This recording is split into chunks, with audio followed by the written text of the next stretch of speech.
आज के इस संदेश का शीर्षक जो है वो कुछ इस प्रकार है कि how to bring God's word into reality, और you can say that bringing God's word into reality.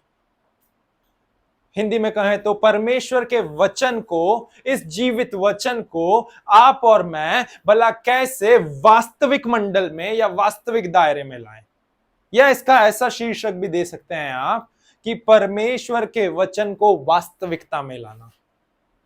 अब इससे पहले कि मैं आप लोगों को इस बात के बारे में, इस वचन के बारे में बताऊं या इस पूरे एक शीर्षक के बारे में बताऊं, तो ये शीर्षक अपने आप में स्वयं एक बहुत ही बड़ा शीर्षक है। तो इसीलिए हम इस शीर्षक को सीखने के लिए, इस विषय में अध्ययन और मनन करने के लिए हम टुकड़े टुकड़े में हर संडे, हर रविवार की सभा में हम लोग सीखते जाएंगे और हम लोग इससे और ज्यादा क्या बोलते हैं, अपने आप को अपग्रेड करते हुए जाएंगे। और ज्यादा हम लोग वचन में से खुदाई करते हुए सीखने वाले हो सकेंगे, समझने वाले हो सकेंगे कि असल में आखिरकार कैसे आप और मैं इस परमेश्वर के जीवित वचन को हम जो हैं अपने वास्तविक दायरे में, हमारी वास्तविकता में प्रगटीकरण में लेकर के आ सकते हैं। तो आज के संदेश का शीर्षक क्या है कि how to bring God's word into reality, या फिर कह लें bringing God's word into reality, या इसको हिंदी में हम कुछ इस प्रकार कह लें कि परमेश्वर के वचन को हम कैसे वास्तविक दायरे में लेकर के आए, या परमेश्वर के वचन को वास्तविक दायरे में या वास्तविकता में लेकर के आना। मेरे पीछे दोहराए, परमेश्वर के वचन को वास्तविकता में लाना, परमेश्वर के वचन को वास्तविकता में लाना। अब ध्यान दें आप लोग कि यदि मैं जब ऐसा कह रहा हूं कि परमेश्वर के वचन को वास्तविकता में लाना, तो ये जो बाइबल है, ये जो पवित्र शास्त्र है जिसको आप और मैं मनन करते हैं, जिसको हम इसकी उपासना करते हैं, इसकी आराधना करते हैं, जो हमारे लिए, हम मसीह विश्वासियों के लिए सब कुछ है, इस बाइबल में से इसकी 66 पुस्तक जो है, उत्पत्ति से लेकर के प्रकाशित वाक्य तक, हर एक शब्द, हर एक वचन, हर एक आयत, हर एक अध्याय जो है वो केवल और केवल एक ही मूल मंत्र के ऊपर आधारित है। केवल एक ही फॉर्मेट में वो वर्क करता है या फंक्शन करता है। This word of God, this entire scripture, this holy Bible from Genesis till Revelation, it is working and functioning in the same manner. ये पूरे एक ही रूप से कार्य करता है या प्रकट होता है। आमेन, हालेलुया। क्या है वो सेम मैनर? कैसे परमेश्वर का वचन वर्क करता है, कैसे परमेश्वर का वचन फंक्शन करता है। हालेलुया। परमेश्वर का वचन हम ऐसा कह ले 3 तरीकों के द्वारा कार्य करता है। वैसे वो है एक ही तरीका, परंतु मैंने उसको आपको अच्छे से इलैबोरेट करने के लिए, अच्छे से एक्सप्लेन करने के लिए कि परमेश्वर का वचन कैसे कार्य करता है, परमेश्वर का वचन कैसे वर्क करता है या फंक्शन करता है, आपके स्पष्टीकरण के लिए मैंने उसके लिए 3 तरीके बताए हैं। सबसे पहला तरीका जो परमेश्वर का वचन का कार्य करने का है, वो सर्वप्रथम तरीका होता है sowing and ripping.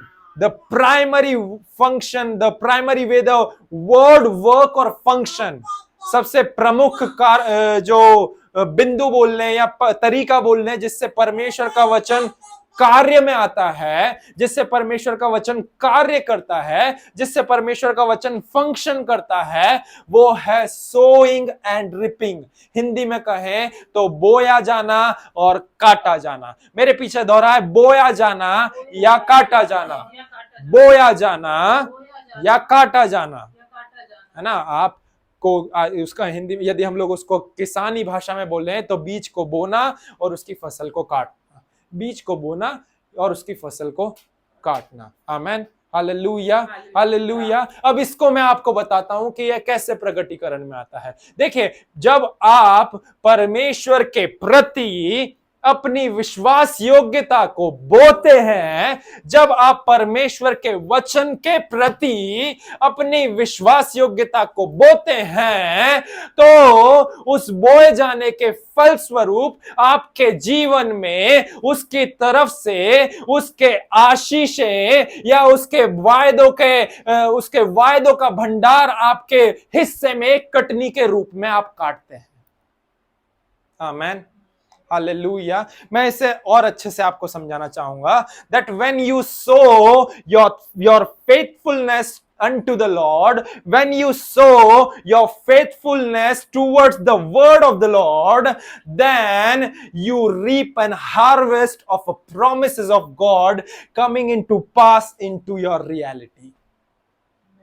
Hallelujah, hallelujah. Hindi में कहूं तो जब आपने विश्वास योग्यता के स्वभाव को या आचरण को खुदा के सम्मुख बोया है, और जब आप परमेश्वर के वचन के प्रति विश्वास योग्यता को बोते हैं, तो आपके जीवन में कटनी तो काटते हैं, पर वो कटनी क्या होती है? वो कटनी होती है परमेश्वर के वायदे आपके जीवन में वास्तविकता में प्रगटीकरण में आते हैं।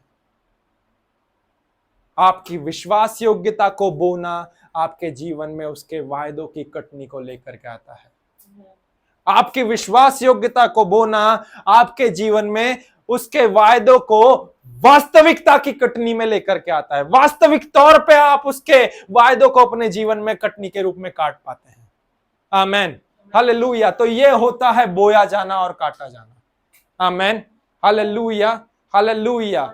दूसरा होता है, इसी के बाद में एक और तरीका जिसके साथ में बाइबल कार्य करती है, वो है obeying and receiving. Obeying and receiving. जिस तरीके से बाइबल वर्क करती है या फंक्शन करती है, the second way the Bible और the scripture of God work और function is through obeying and receiving. Hindi में कहें तो आज्ञा पालन करना और उसके साथ में उस आज्ञा पालन के द्वारा ग्रहण कर लेना या प्राप्त कर लेना। मैं फिर से दोहराऊंगा, आज्ञा पालन करना और उस आज्ञा पालन के फलस्वरूप अपने जीवन में उसे प्राप्त कर लेना। उदाहरण के तौर पे यदि परमेश्वर ने आपको सो एंड सो, फला और फला कुछ इंस्ट्रक्शन दिए हैं, God has given you, for example, God has given you certain sets of instruction to do that. And if you obey that, then you will get certain reward out of it.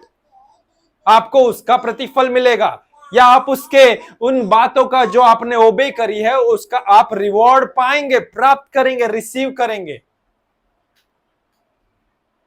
तो जब आप ऐसा करते हैं तो आप क्या करते हैं? उसके वचन को अपने जीवन में उतरते हुए देखते हैं, उतरते हुए देखते हैं, उतरते हुए देखते हैं। Amen, hallelujah, hallelujah. परमेश्वर का वचन इफिसियों के पत्री उसके 6वें अध्याय उसकी पद संख्या 2 और 3 में कुछ इस प्रकार कहता है कि तू अपने माता और पिता का आज्ञा पालन करना, क्योंकि यह पहली आज्ञा है जिसके साथ प्रतिज्ञा भी है।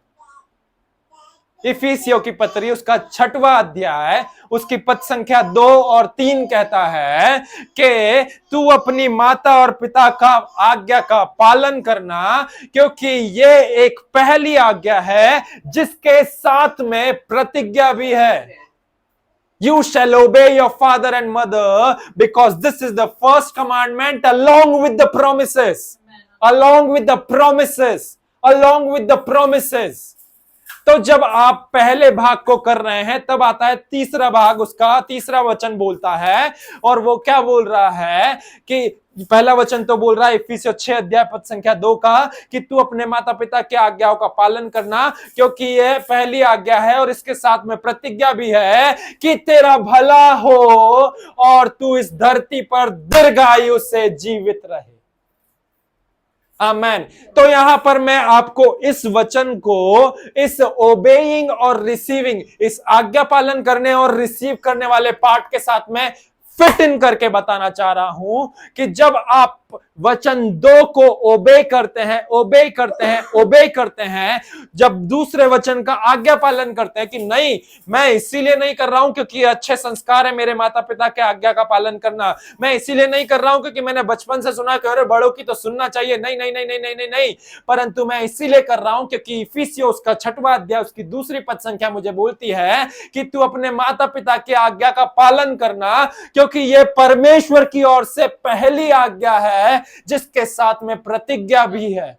तो इसीलिए कोई लोग मुझे बोल रहे हैं, कोई मनुष्य मुझे आके बोल रहा है, कोई मुझे काउंसिल कर रहा है, इसीलिए मैं मेरे माता पिता की आज्ञा का पालन नहीं कर रहा हूं, परंतु परमेश्वर का जीवित वचन मुझे आज्ञा देते हुए कह रहा है कि मुझे अपने माता पिता की आज्ञा का पालन करना है, क्योंकि इस आज्ञा के साथ में मेरे जीवन में प्रतिज्ञा भी जुड़ी हुई है। तो यदि मैं इस दूसरे वचन को आज्ञा पालन करता हूं, ध्यान दे, मेरे साथ में बने रहे इस समय पर, यदि मैं इस दूसरे वचन को अपने अंदर इंप्लीमेंट करता हूं, यदि मैं इस दूसरे वचन को अपने अंदर जीता हूं, तो मैं इसके फलस्वरूप तीसरे वचन की कटनी को काटता हूं।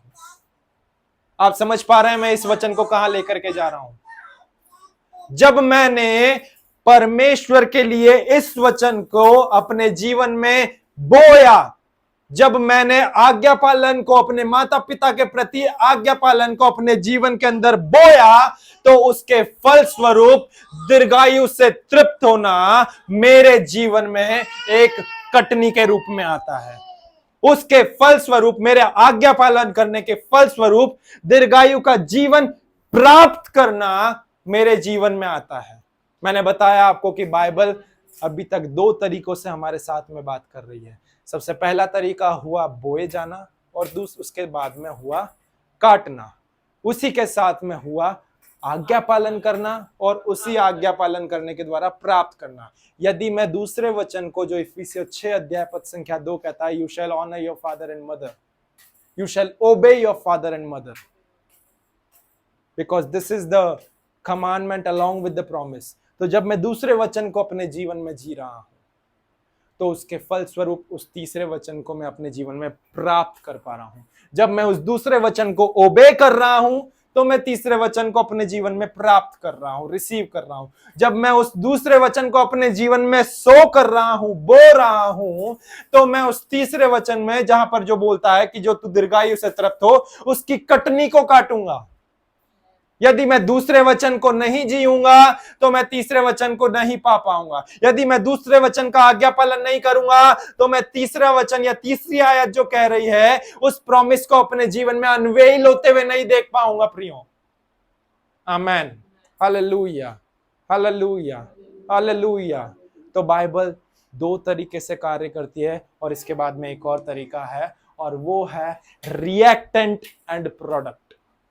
रिएक्टेंट एंड प्रोडक्ट, है ना। मैं इसको हिंदी में आपको बताऊं तो कैसे से बताऊं, उदाहरण के तौर पे, क्योंकि ये हमने केमिस्ट्री की क्लासेस में बहुत पढ़ा है ना। जैसे केमिस्ट्री में होता है, ऑक्सीजन कैसे बनता है, क्या पानी कैसे बनता है, पानी का फॉर्मूला होता है H2O। तो पानी के 2 एलिमेंट मिल करके ऑक्सीजन के 2 एलिमेंट से मिलते हैं, तब जाकर के पानी बनता है।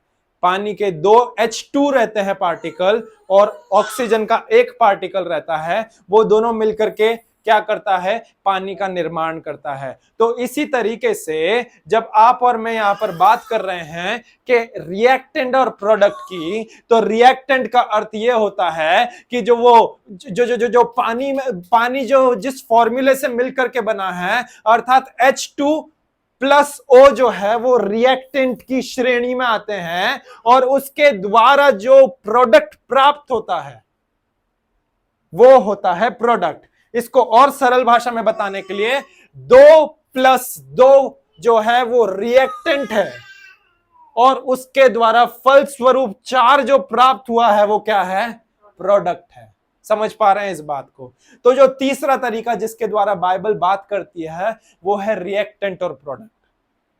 अब आप बोलेंगे कि नहीं, ऐसा तो कोई शब्द या ऐसा तो कोई वचन बाइबल में पाया नहीं जाता है। जी हाँ, बिल्कुल नहीं पाया जाता है, परंतु जो चीज मैं आप लोगों को समझाना चाह रहा हूं वो कुछ इस प्रकार है कि रिएक्टेंट मतलब कि आप परमेश्वर के वचन के प्रति कैसे रिएक्ट करते हैं। रिएक्टेंट का स्वयं अर्थ ही यह है कि आपने परमेश्वर के वचन के प्रति कैसे रिएक्ट करा।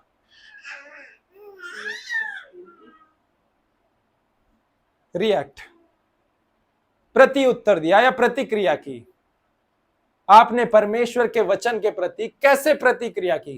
क्या वो प्रतिक्रिया आपकी सकारात्मक प्रतिक्रिया थी या क्या वो प्रतिक्रिया आपकी एक नकारात्मक प्रतिक्रिया थी? कैसे आप परमेश्वर के वचन के प्रति प्रतिक्रिया करते हैं? क्या वो प्रतिक्रिया सकारात्मक प्रतिक्रिया है या क्या वो प्रतिक्रिया नकारात्मक प्रतिक्रिया है? इस प्रतिक्रिया के द्वारा जो फल प्राप्त होता है, इस मुद्दे के ऊपर, इस तौर तरीके के ऊपर भी परमेश्वर का वचन कार्यगत होता है।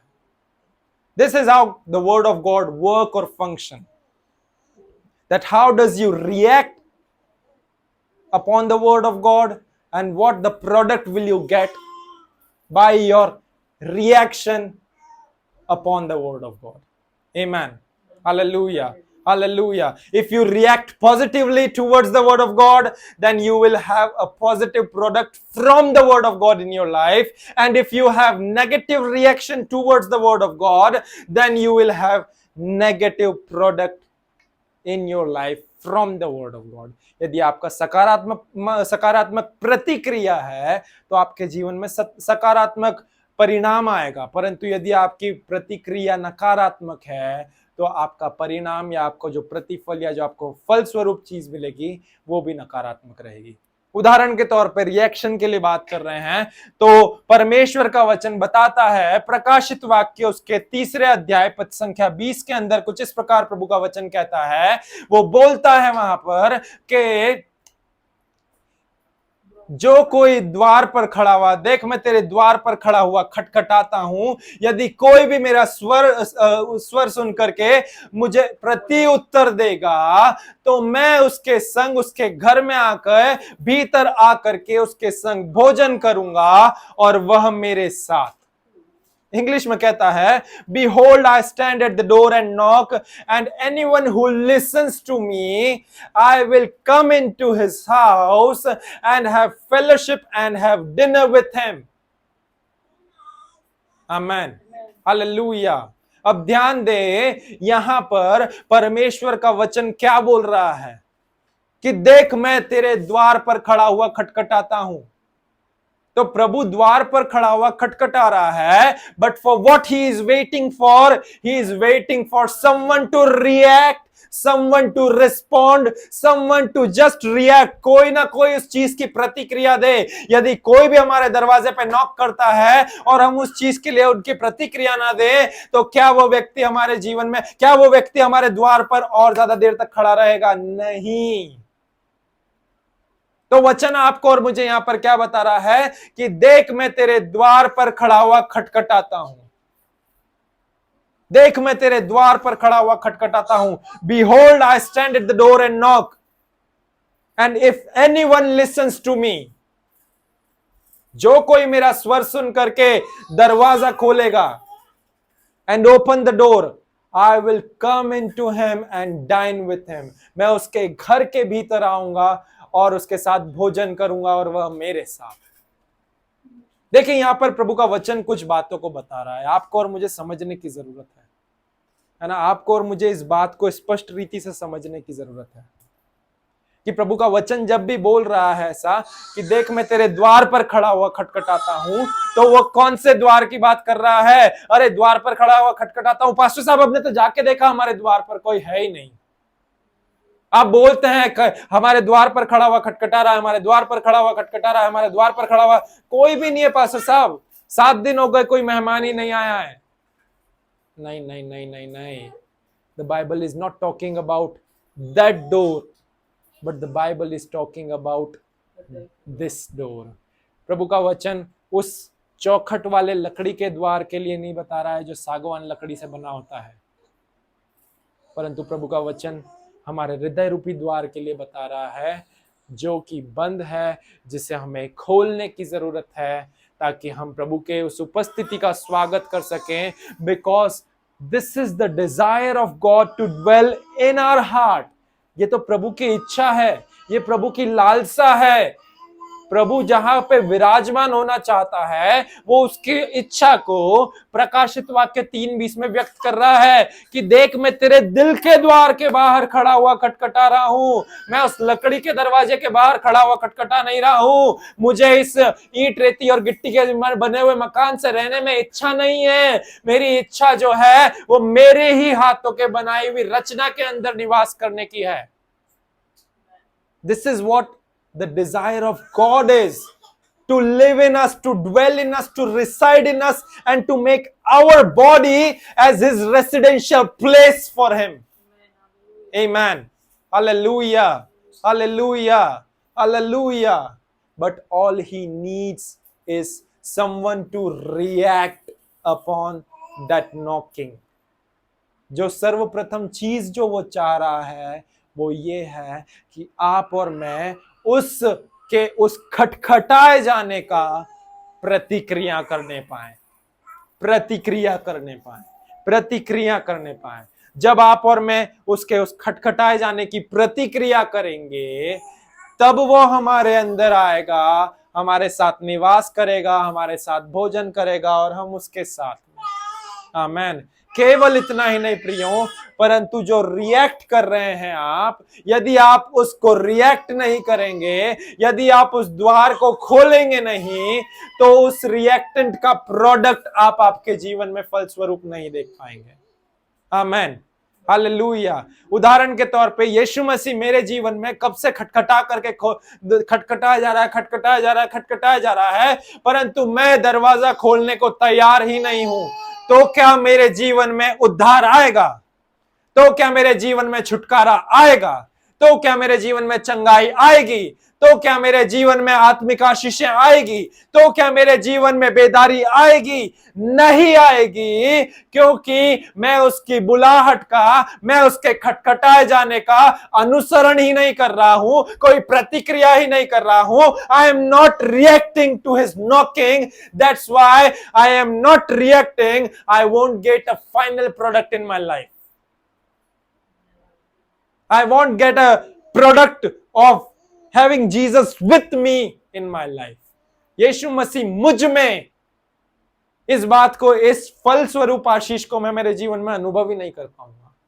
आमेन। हालेलुया। तो जैसे मैंने आपको बताया कि बाइबल 3 सिद्धांतों के ऊपर या 3 तरीकों से मूलभूत रूप में कार्य करती है। सर्वप्रथम पहला बोए जाने और काटे जाने के रूप में, दूसरा आज्ञा पालन करना और प्राप्त करने लेने के रूप में, और तीसरा इसके बाद में रिएक्ट करना और रिएक्ट करने के साथ में उसको अपने जीवन में प्राप्त कर लेना या उसका एक प्रोडक्ट फल स्वरूप पा लेना। उदाहरण के तौर पे एक और वचन को यदि मैं आप लोगों के साथ में बताऊं तो हम इस वचन को बहुत ही अच्छे से भली भांति जानते हैं, और अब हम इन्हीं 3 मूल मंत्र को अपने देखेंगे, हम लोग अप्लाई करने वाले हो सकेंगे, निकालेंगे। याकूब की पत्री उसका पहला अध्याय उसका पद संख्या 5। याकूब की पत्री उसका पहला अध्याय और उसका पद संख्या 5। और अब हम अभी तक हमने जो 3 इन सिद्धांतों को सीखा है, इन्हें अपने जीवन में अभी इंप्लीमेंट करने के लिए देखेंगे। 3 जो इस मूल मंत्रों को हम समझते हुए आए हैं, अर्थात बोया जाना और काटना, अर्थात आज्ञा पालन करना और पा लेना, अर्थात जो भी हम रिएक्ट कर रहे हैं उसका प्रतिफल पा लेना। तो याकूब 1 अध्याय उसका पद संख्या 5 कुछ इस प्रकार कहता है कि जिस किसी को भी बुद्धि की गति हो वो परमेश्वर से मांगे, क्योंकि हमारा परमेश्वर बिना उलाहना किए उदारता से देता है। आमेन। तो अब आप मेरे साथ में यदि बने हुए हैं तो मुझे बताएं कि इसमें से आपके लिए आज्ञा पालन करना क्या हुआ, आपके लिए बोया जाना क्या हुआ, आपके लिए रिएक्ट करना क्या हुआ। हमने वचन में से देखा था, अब हम उसी वचन को यहां पर इंप्लीमेंट करेंगे। वचन क्या कहता है? Anyone who lakhs wisdom let him ask unto God, for God gives unto them generously who ask. जो कोई भी खुदा से मांगते हैं वो उन्हें बिना उलाहना किए उदारता से देता है। तो आप और मैं बताएं यहां पर कि आपका बोए जाने वाला भाग क्या है और आपका काट लेने वाला भाग क्या है, आपका आज्ञा पालन करने वाला भाग क्या है और इसके फल स्वरूप आपके पा लेने वाला भाग क्या है। इसके बाद में आपका जो रिएक्ट करने वाला भाग क्या है, और उस रिएक्टेंट के अनुसार आपके जीवन में प्रोडक्ट प्राप्त कर लेने वाला भाग क्या है। चलिए बताएंगे जल्दी से। याकूब 1 अध्याय उसका पद संख्या 5, कोई भी। हाँ, ये क्या हुआ आपके लिए? आज्ञा पालन हुआ। ये क्या हुआ आपके लिए? ये क्या हुआ आपके लिए? जब आप परमेश्वर के वचन के अनुसार, जब प्रभु का वचन कह रहा है कि जिस किसी को भी बुद्धि की घटी है वो प्रभु से मांगे, वो प्रभु से मांगे, वो प्रभु से मांगे। जिस किसी को भी बुद्धि की घटी हो वो प्रभु से मांगे। तो सबसे पहला भाग जो आ रहा है वो ये है कि आपको आपके मांगने के द्वारा प्रभु से उस बुद्धि को बोना है। You need to sow while asking unto the Lord।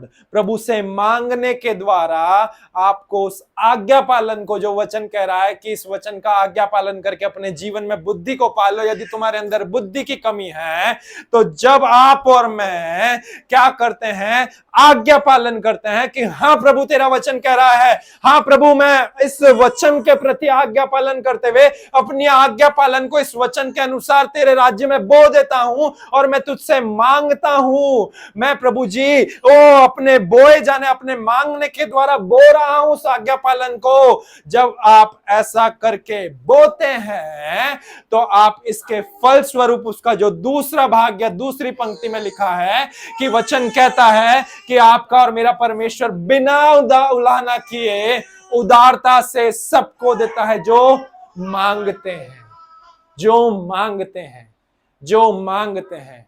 आमीन, हालेलुया, हालेलुया। तो आपको और मुझे समझ में आना जरूरी है प्रिय। देखिए बाइबल यहां पर है ना कि बहुत सी बार हम लोगों को ये चीज समझ में नहीं आती है, परंतु परमेश्वर का वचन जो है, it is not always about God God God God God. प्रभु का वचन हमेशा ऐसा नहीं है कि परमेश्वर परमेश्वर परमेश्वर परमेश्वर परमेश्वर।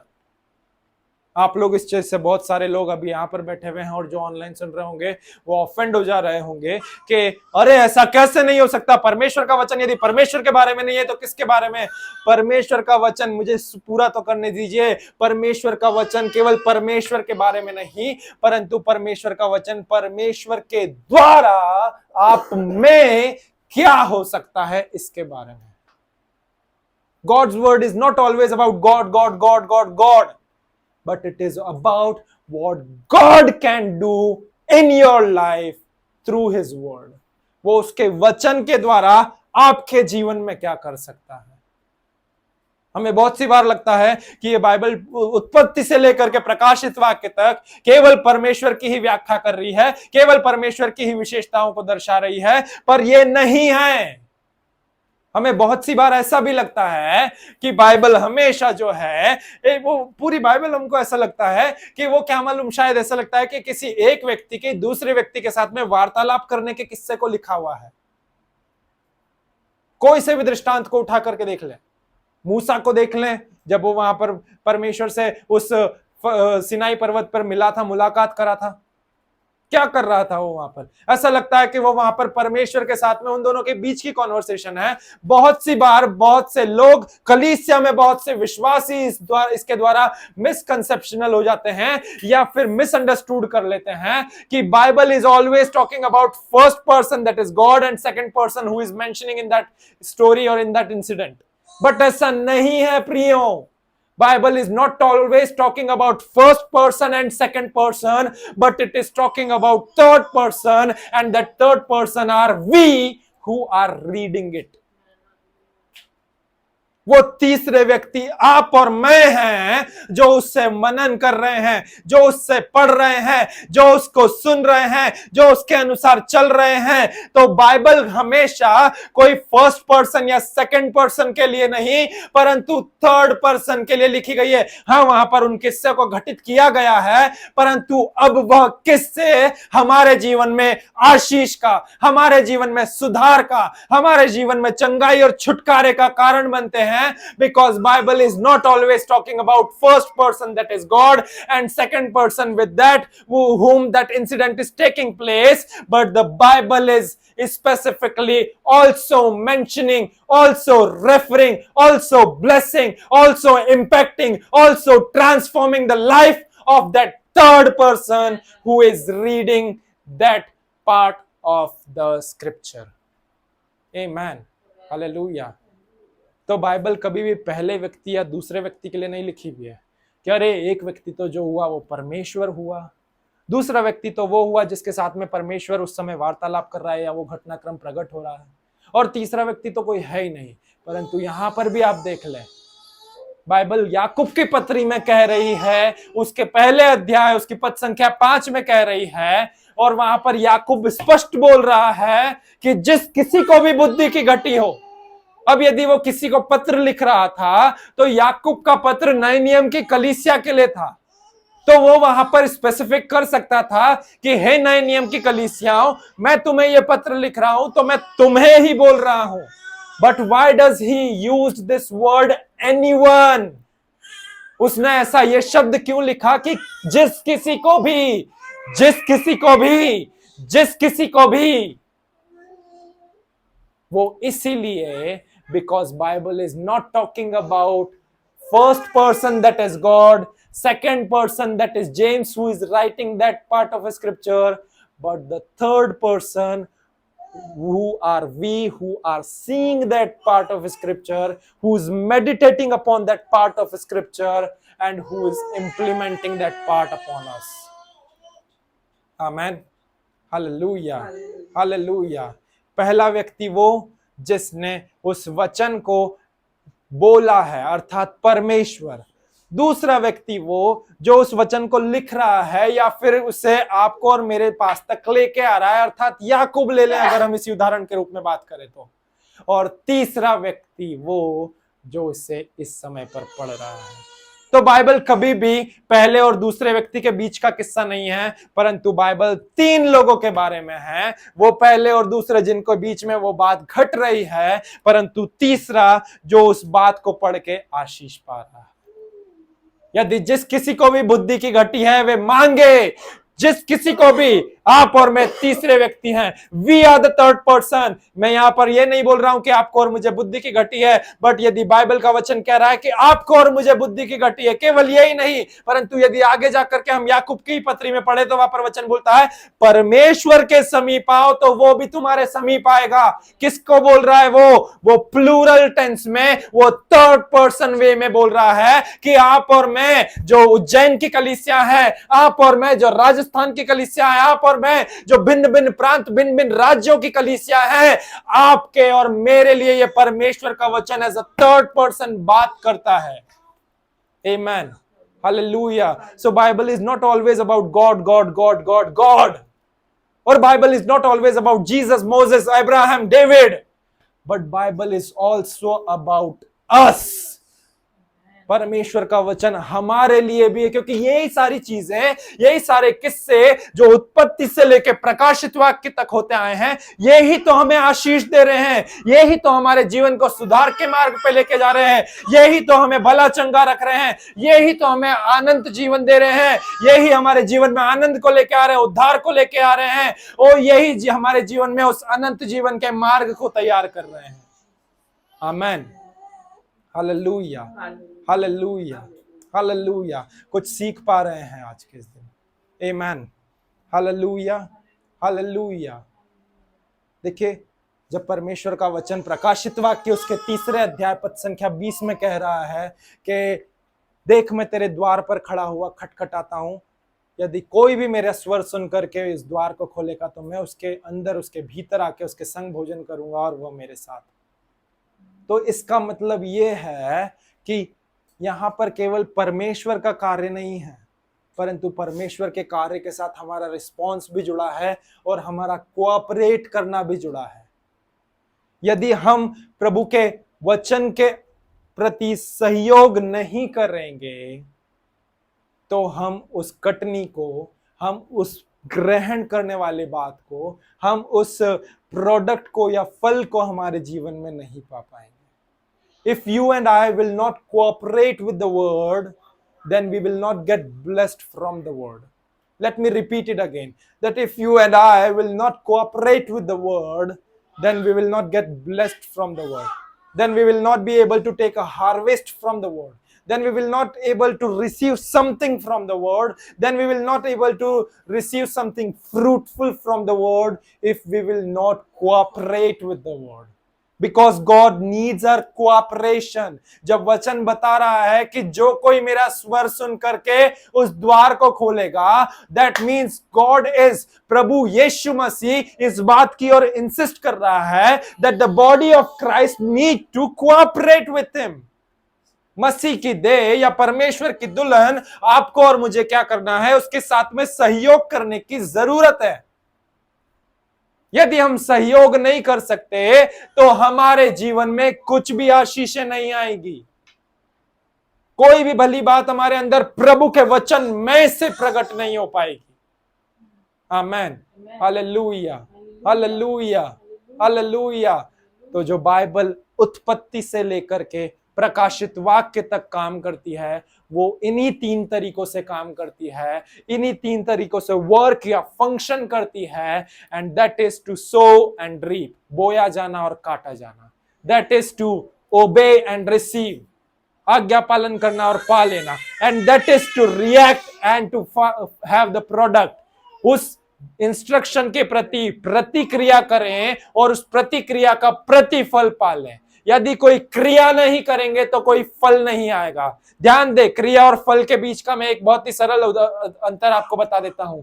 यदि किसान बीज बोने की क्रिया को नहीं करेगा तो फल प्राप्त करने की कटनी को भी नहीं काट पाएगा. So in the same way, यदि चर्चेस, यदि मसीह की देह उस परमेश्वर के वचन के प्रति आज्ञा पालन की प्रतिक्रिया को ना करे तो फिर उसके प्रति उसकी आशीष है, उसकी चंगाई, उसके छुटकारे, उसकी तमाम जो भी हमारे उन्नति के लिए बातें हैं, उसके प्रतिफल को मसीह की देह नहीं पा पाएगी. आमेन, हालेलुया, हालेलुया, हालेलुया.